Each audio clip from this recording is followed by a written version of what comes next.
Kami dari 12 MIPA 5 SMA Negeri 1 Salatiga. Kami akan membahas tentang Indonesia pada masa Orde Baru. Langsung saja kita mulai. Nah, sebelumnya, Orde Baru sendiri adalah suatu sistem pemerintahan yang hendak menerapkan tatanan kehidupan bernegara berdasarkan Pancasila dan Undang-Undang Dasar 1945. Kemudian, latar belakang masa pemerintahan Orde Baru itu terjadinya gerakan 30 September 1965 atau G30S PKI. Nah, sebelumnya keadaan politik dan ekonomi Indonesia sudah kacau dan semakin memburuk, bahkan inflasi hingga 600%. Namun, pemerintah malah menggarap proyek mercusuar sehingga rakyat marah dan hilang kepercayaan kepada pemerintah.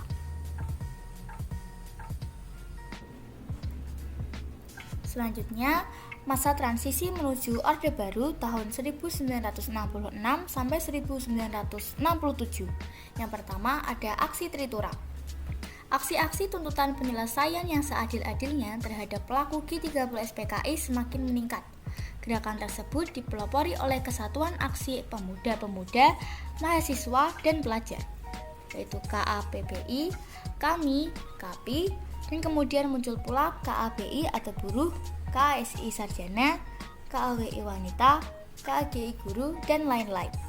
Kesatuan-kesatuan aksi tersebut dengan gigih menuntut penyelesaian politis yang terlibat G30S PKI dan kemudian pada tanggal 26 Oktober 1965 membubarkan barisan mereka dalam satu front, yaitu Front Pancasila. Perasaan tidak puas terhadap keadaan saat itu mendorong para pemuda dan mahasiswa mencetuskan Tri Tuntutan Rakyat atau yang lebih dikenal dengan sebutan Tritura. Tritura sendiri berisi pembubaran PKI beserta ormas-ormasnya, perombakan kabinet Dwikora, dan turunkan harga pangan. Kemudian, pada 12 Januari 1966 dipelopori oleh KAMI dan KAPI, kesatuan-kesatuan aksi yang tergabung dalam Front Pancasila mendatangi DPR GR dan mengajukan 3 buah tuntutan tadi. Tapi, respon pertama Presiden Soekarno bukanlah membubarkan PKI, namun merubah Kabinet Dwikora menjadi Kabinet 100 Menteri. Namun, rakyat tetap tidak puas karena masih ada tokoh-tokoh yang terlibat G30S PKI dalam kabinet tersebut. Kemudian, saat pelantikan Kabinet 100 Menteri pada 24 Februari 1966 diganggu oleh para pelajar dan lainnya di sepanjang jalan ke Istana Merdeka. Mereka kemudian dihadang oleh Cakrabirawa yang pada akhirnya bentrok dan menyebabkan meninggalnya mahasiswa UI Arif Rahman Hakim. Peristiwa ini menyebabkan kami dibubarkan oleh Presiden Soekarno pada 25 Februari 1966. Pembubaran kami diprotes mahasiswa Bandung dan perjuangan kami dilanjutkan dengan munculnya masa KAPI. Pembubaran kami ini juga diprotes oleh Front Pancasila dan kemudian pada 8 Maret 1966 pelajar dan mahasiswa demo di Departemen Luar Negeri. Mereka juga membakar kantor berita RRC dan Xinhua yang menyebabkan murkanya Presiden Soekarno. Selanjutnya ada Super Semar.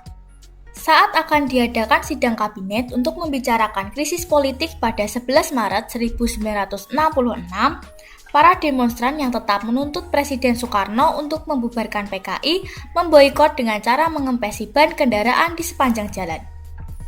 Kemudian, saat Presiden Soekarno berpidato dalam sidang, Brigjen Sabur atau Komandan Cakrabirawa memberitahu bahwa di luar ada pasukan tanpa tanda pengenal dengan seragam. Walau ada Pangdam 5 Jaya Amir Mahmud yang menjaga kondisi, Presiden Soekarno tetap khawatir dan akhirnya meninggalkan sidang dengan pergi ke Bogor naik helikopter bersama Waperdam 1 Dr. Subandrio dan Waperdam 3 Dr. Hairul Saleh, yang kemudian disusul oleh Waperdam 2 Dr. J. Leimena ke Bogor setelah menutup sidang. 3 perwira tinggi TNI yang juga ikut sidang paripurna kabinet sepakat untuk menyusul Presiden Soekarno ke Bogor. Sebelum berangkat ke Bogor, mereka meminta izin pada Soeharto yang saat itu adalah Menteri Panglima Angkatan Darat Letjen, juga selaku Panglima Kopkamtib. Soeharto yang pada saat itu sakit ditanyai oleh Basuki apakah beliau ada sesuatu yang ingin dititipkan, dan Soeharto menjawab, "Sampaikan saja bahwa saya tetap pada kesanggupan saya, beliau akan mengerti." Ini tentang dulu ketika mereka di Bogor pada 2 Oktober 1965 setelah gerakan 30 September PKI meletus, Soeharto dan Presiden Soekarno mencari jalan untuk meredakan pergolakan politik. PKI tidak langsung dibubarkan karena bertentangan dengan doktrin Nasakom yang telah dicanangkan ke seluruh dunia. Pada suatu ketika, Soeharto menyediakan diri untuk membubarkan PKI asal mendapat kebebasan bertindak dari Presiden. Pesan yang dimaksud adalah kesanggupan akan hal tersebut. Kemudian, setelah berbincang-bincang di Istana Bogor, lahirlah Super Semar atau Surat Perintah 11 Maret, yang disebut juga sebagai tonggak dari lahirnya Orde Baru. Setelah itu, PKI dibubarkan beserta ormas-ormasnya dan keluar keputusan Presiden atas penahanan 15 orang menteri yang diduga terkait dengan G30 SPKI. Selanjutnya, ada dualisme kepemimpinan. Memasuki tahun 1966, terlihat gejala krisis kepemimpinan nasional yang mengarah ke dualisme kepemimpinan. Saat itu, Soekarno masih menjadi presiden, namun pamornya turun karena dianggap tidak aspiratif terhadap tuntutan masyarakat atas kejadian G30 SPKI. Ditambah lagi, pidato pertanggungjawabannya ditolak bahkan sampai 2 kali oleh MPRS. Di sisi lain, Soeharto yang membubarkan PKI setelah keluarnya Super Semar menjadi terkenal di antara masyarakat Indonesia. Kemudian, Soeharto sebagai pengemban Super Semar diberi mandat oleh MPRS untuk membentuk Kabinet Ampera. Di masa itu, Soekarno masih memimpin, namun semua yang melaksanakannya adalah Soeharto. Kondisi ini memunculkan dualisme kepemimpinan. Timbullah pertentangan politik di masyarakat. Muncul pendukung Soekarno dan pendukung Soeharto. Super Semar dijadikan TAP MPRS yang tidak bisa dicabut sewaktu-waktu oleh Presiden Soekarno yang membuat kedudukan Soeharto setara dengan Soekarno. Kemudian, pada 22 Juni 1966, Soekarno berpidato Nawaksara yang isinya adalah 9 pokok persoalan yang dianggap penting oleh Soekarno selaku mandataris MPRS. Selanjutnya, pada 10 Januari 1967, Presiden Soekarno menyampaikan pelengkap Nawaksara atau Pel Nawaksara. Pimpinan ABRI melakukan pendekatan kepada Presiden Soekarno supaya menyerahkan kepemimpinannya kepada Soeharto. Dan akhirnya, pada hari Rabu 22 Februari 1967, pukul 19.30, Soekarno membacakan pengumuman resmi atas pengunduran dirinya. Sehingga 12 Maret 1967, Jenderal Soeharto dilantik menjadi pejabat presiden oleh Ketua MPRS dan dilantik menjadi presiden saat 27 Maret 1968. Pada saat ini, dualisme berakhir dan dimulailah Orde Baru. Masa pemerintahan Orde Baru. Setelah dilantiknya Soeharto menjadi Presiden Indonesia dan dimulainya Orde, pemerintahan pada masa Orde Baru langsung menjalankan kebijakan-kebijakan stabilitas politik dan ekonomi. Hal tersebut dilatar belakangi oleh terjadinya penyimpangan terhadap UUD 1945 dan Pancasila pada saat Orde Lama. Tujuannya adalah agar dilakukan pembangunan ekonomi bagi kesejahteraan rakyat. Stabilisasi ekonomi. Soeharto menjadi presiden saat Indonesia masih instabil politik, ekonomi, dan keamanan. Hal yang ditangani pertama kali adalah masalah ekonomi. Pembangunan nasional dalam segala aspek. Bapak Soeharto mendapatkan julukan Bapak Pembangunan, dan kabinetnya pun juga disebut sebagai Kabinet Pembangunan, yang menjabat selama 6 periode atau 30 tahun. Hal ini tentunya menyimpang dari Undang-Undang Dasar. Kemudian ada sasaran pembangunan nasional.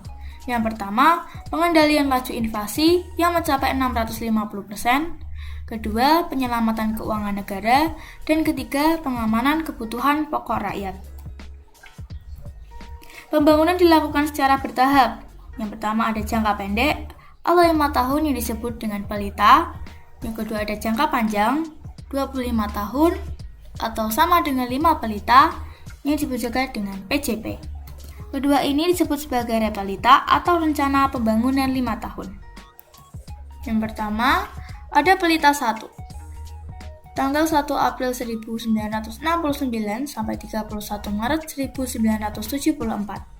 Sasaran yang hendak dicapai yang pertama adalah ketersediaan pangan, sandang dan papan, yang kedua perluasan lapangan kerja, dan yang ketiga kesejahteraan rohani.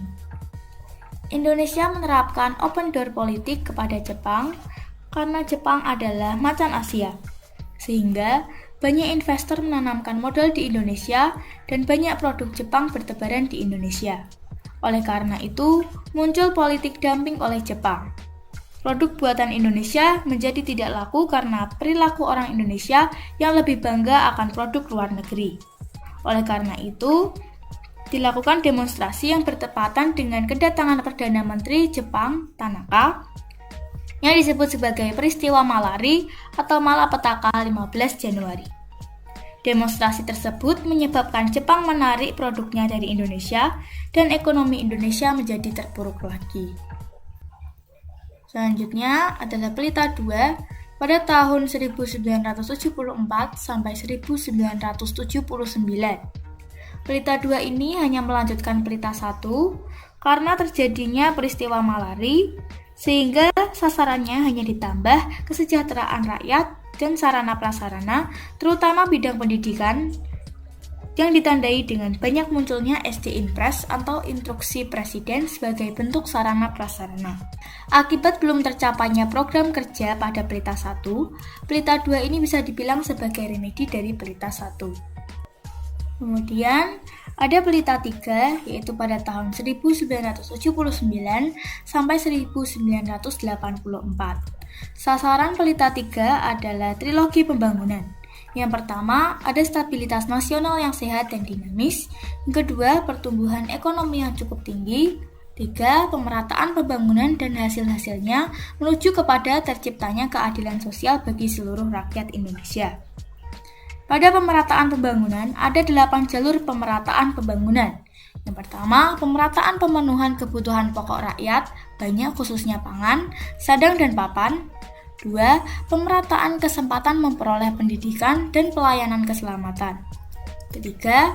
Pemerataan pembagian pendapatan. 4. Pemerataan kesempatan kerja. 5. Pemerataan kesempatan berusaha. 6. Pemerataan kesempatan berpartisipasi dalam pembangunan, khususnya bagi generasi muda dan kaum wanita. 7. Pemerataan penyebaran pembangunan di tanah air. Dan 8. Pemerataan kesempatan memperoleh keadilan. Selanjutnya, ada pelita 4, yaitu pada tahun 1984 sampai 1989. Sasaran dari pelita 4 ini adalah sektor pertanian menuju swasembada pangan atau swasembada beras. Indonesia mendapat penghargaan dari PBB karena mampu memenuhi kebutuhan warganya sendiri. Kemudian, meningkatkan industri yang dapat menghasilkan mesin industri sendiri atau revolusi industri. Selanjutnya, ada pelita 5. Pada tahun 1989 sampai 1994. Sasaran dari pelita 5 sendiri adalah sektor pertanian dan industri. Pada saat ini, swasembada pangan tidak lagi dapat dicapai, sehingga Indonesia harus melakukan impor. Namun, pada masa ini sudah mulai masuk ke sektor industri. Jadi, maksudnya Indonesia sudah tidak hanya menjual barang mentah lagi, namun juga diolah menjadi mebel, kemudian baru dijual. Dan yang terakhir adalah pelita 6, yaitu pada tahun 1994 sampai 1999. Sasaran dari pelita 6 ini melanjutkan pelita 5, yaitu industri dan pertanian, serta pembangunan dan peningkatan SDM sebagai pendukungnya. Hal ini ditandai dengan wajib belajar yang tidak hanya 6 dan 9 tahun, bahkan sampai 12 tahun. Lalu muncul juga paket A, paket B, dan paket SMA. Pada pelita 6 ini, Indonesia fokus pada peningkatan kualitas SDM. Selanjutnya, stabilisasi politik, yaitu dengan menjalankan politik luar negeri bebas aktif agar Indonesia tidak lagi memihak pada blok timur atau blok komunis.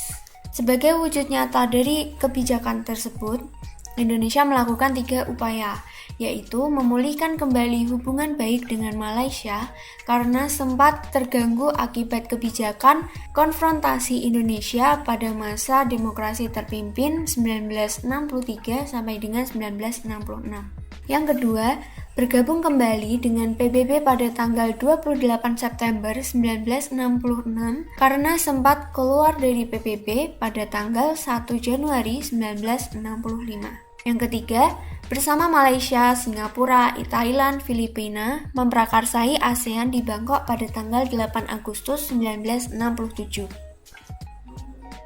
Orde Baru mencanangkan aktivitas pembangunan nasional dengan membentuk Kabinet Pembangunan 1 pada tanggal 6 Juni 1968.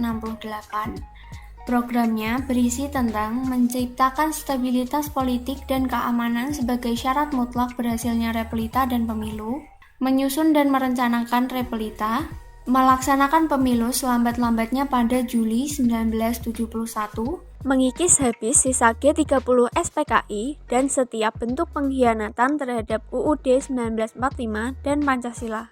Dan yang terakhir, membersihkan secara menyeluruh aparatur negara dari unsur komunisme. Nah, selain menjalankan politik luar negeri bebas aktif, pemerintah juga menjalankan politik dalam negeri. Yang pertama, menjalankan pemilu pertama pada masa Orde Baru pada tahun 1971. Demi menciptakan suasana yang kondusif, pemerintah melakukan pelemahan terhadap pendukung Soekarno, kelompok PSI, dan kelompok Islam fundamentalis. Nah, pemilu ini dilaksanakan dengan sistem multipartai yang dihadiri oleh 9 partai politik, yaitu NU, Parmusi, Parkindo, Murba, Partai Katolik, Golkar, Perti, PSII, dan IPKI. Pada saat itu, pemilu dimenangkan oleh Golkar pada posisi nomor 1. Yang kedua yaitu terjadi penyederhanaan pada partai politik. Melalui sidang umum MPR pada tahun 1973, multipartai berubah menjadi dwipartai atau 2 partai dan 1 organisasi. Partai yang pertama yaitu PPP atau Partai Persatuan Pembangunan yang berisi NU, Parmusi, Perti, dan PSII.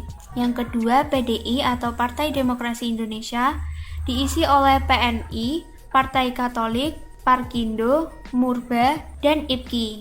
Selanjutnya 1 organisasi yaitu Golkar. Pemerintahan Orde Baru berhasil melaksanakan 6 kali pemilu yang diselenggarakan setiap 5 tahun sekali, yaitu pada tahun 1971, 1977, 1982, 1987, 1992, dan 1997. Semua pemilu yang dilakukan pada masa Orde Baru dimenangkan oleh Golkar. Hal itu disebabkan karena mendapat dukungan pasti dari PNS dan ABRI.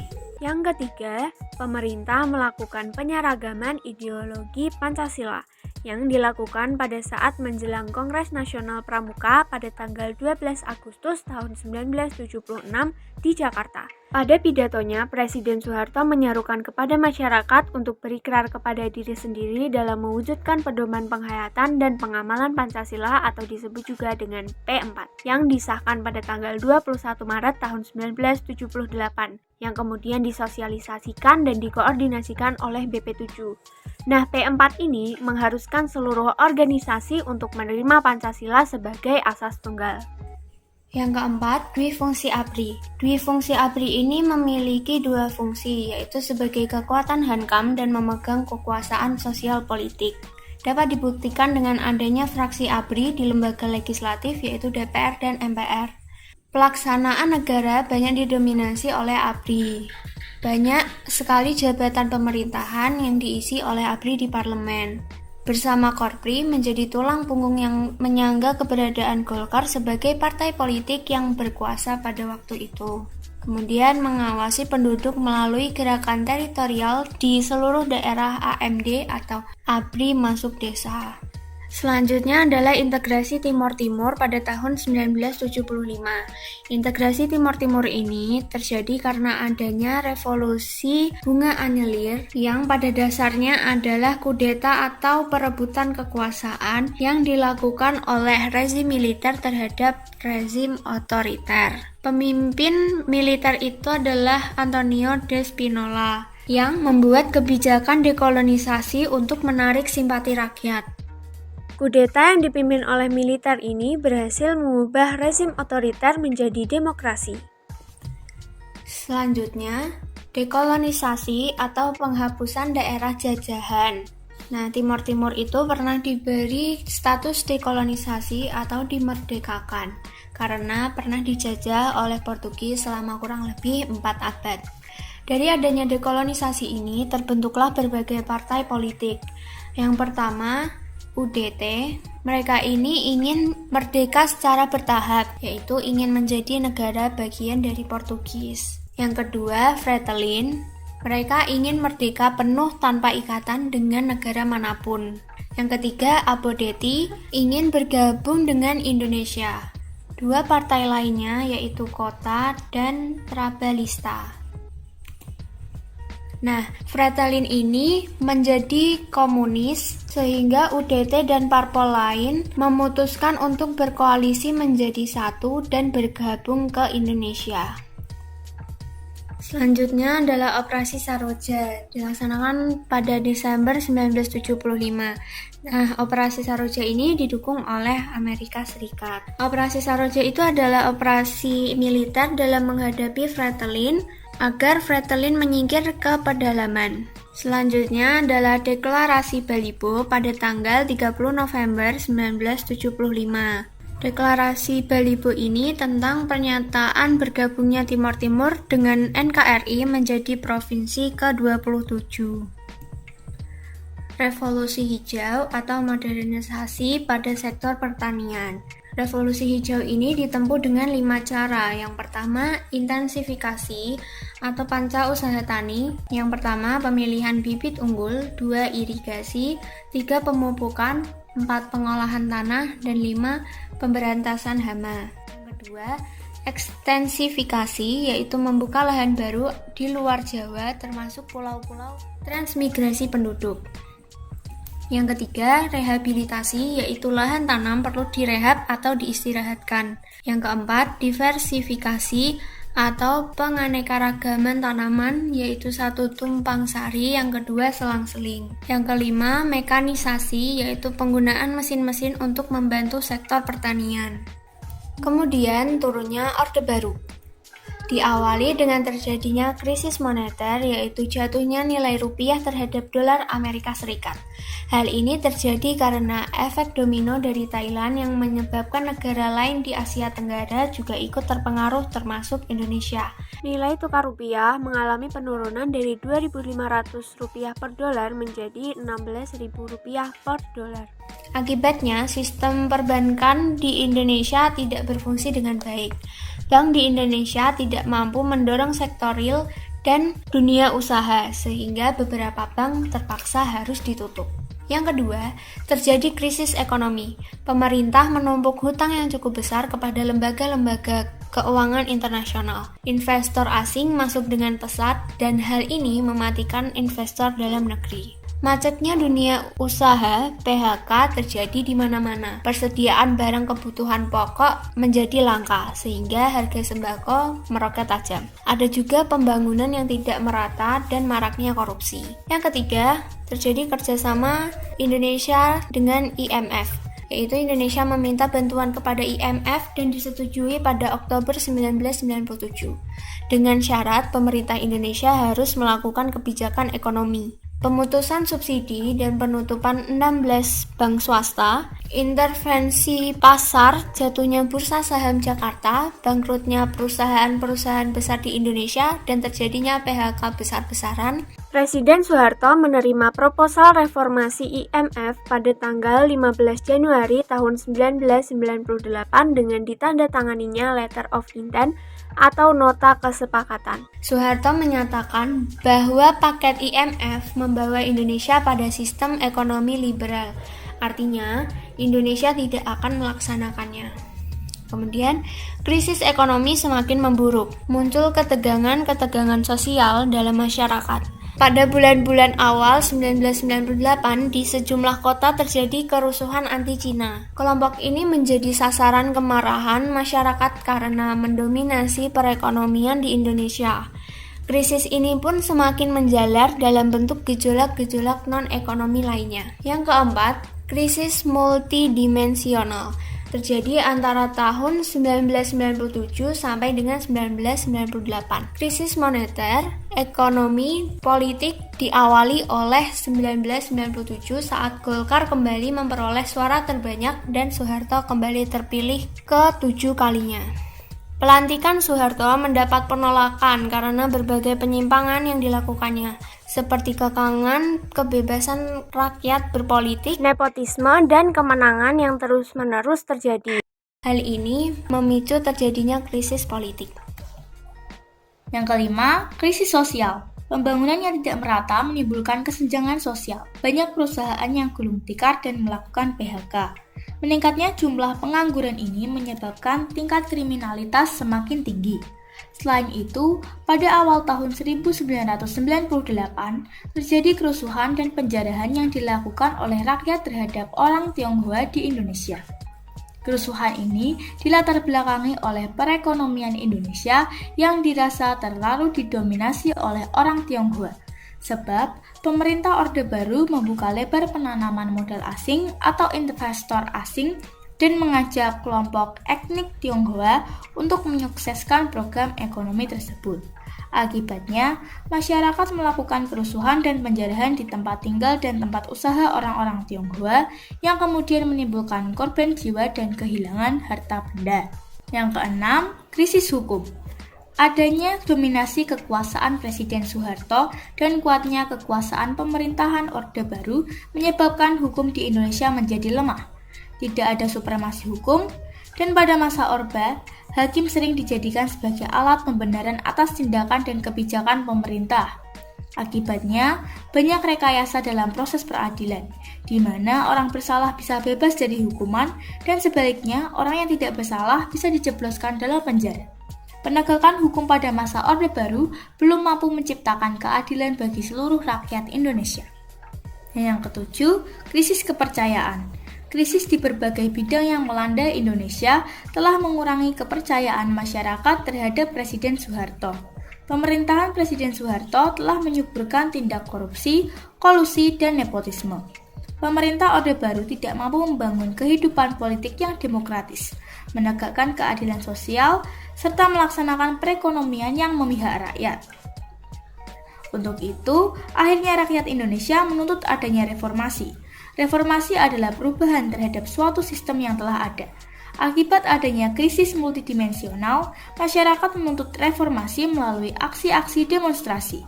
Agenda utama dari aksi demonstrasi ini adalah menuntut Presiden Soeharto agar turun dari jabatannya, menuntut penghapusan difungsi ABRI, menuntut amandemen Undang-Undang Dasar 1945 dan pelaksanaan otonomi daerah, menuntut penghapusan praktik KKN, serta menuntut tegaknya supremasi hukum dan hak asasi manusia.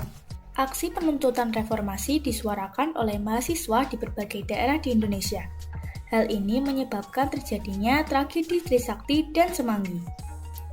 Nah, yang pertama adalah tragedi Trisakti. Aksi demonstrasi yang dilakukan pada 12 Mei 1998 ini pada awalnya dilakukan di area kampus sesuai dengan anjuran aparat. Namun, dalam perkembangannya, mahasiswa Trisakti menuntut untuk demo di depan gedung DPR MPR agar aspirasi mereka bisa langsung disampaikan ke pemerintah. Dalam aksi demonstrasi ini, terjadi bentrok antara mahasiswa dengan aparat. Aparat mengamankan mahasiswa menggunakan peluru tajam, sehingga 4 mahasiswa Trisakti tertembak. Mereka adalah Heri Hartanto, Hendriawan, Habibin Royan, dan Elang Mulia Lasmana. Kemudian, tragedi demonstrasi besar-besaran pun terjadi di Yogyakarta dan Surabaya.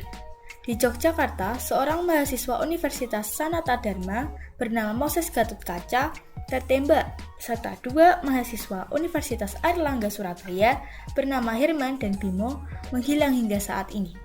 Namun, gerakan menuntut reformasi ini semakin kuat.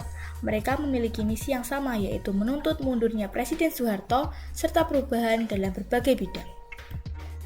Dan yang kedua ada tragedi Semanggi. Pada tanggal 13 November 1998, pemerintahan transisi Indonesia mengadakan sidang istimewa untuk menentukan pemilu berikutnya dan membahas agenda-agenda pemerintahan yang akan dilakukan. Mahasiswa bergolak kembali karena mereka tidak mengakui pemerintahan B.J. Habibie dan tidak percaya dengan anggota MPR DPR Orde Baru. Mereka juga mendesak untuk menyingkirkan militer dari politik serta pembersihan pemerintahan dari orang-orang Orde Baru. Masyarakat dan mahasiswa menolak sidang istimewa MPR 1998 dan juga menentang dui fungsi ABRI TNI. Masyarakat bergabung dengan mahasiswa di kampus Universitas Atmajaya Jakarta dan ada kendaraan berlapis baja untuk membubarkan massa yang mengakibatkan masyarakat melarikan diri. Sementara, mahasiswa mencoba bertahan, namun terjadi penembakan oleh aparat ketika ribuan mahasiswa sedang duduk di jalan. Mahasiswa terpaksa lari ke kampus Universitas Atmajaya dan berlindung serta merawat kawan-kawan yang terluka. Jumlah korban yang didata oleh tim relawan untuk kemanusiaan berjumlah 17 orang yang terdiri dari 6 orang mahasiswa dari berbagai perguruan tinggi di Jakarta, 2 orang pelajar SMA, 2 orang anggota aparat, 1 anggota Satpam Helo Swarayan, 4 orang anggota PAM Swakarsa, dan 3 orang warga masyarakat. Sementara 456 korban lainnya mengalami luka-luka, sebagian besar akibat tembakan senjata api dan pukulan benda keras, tajam, atau tumpul. Yang terakhir adalah turunnya Presiden Soeharto.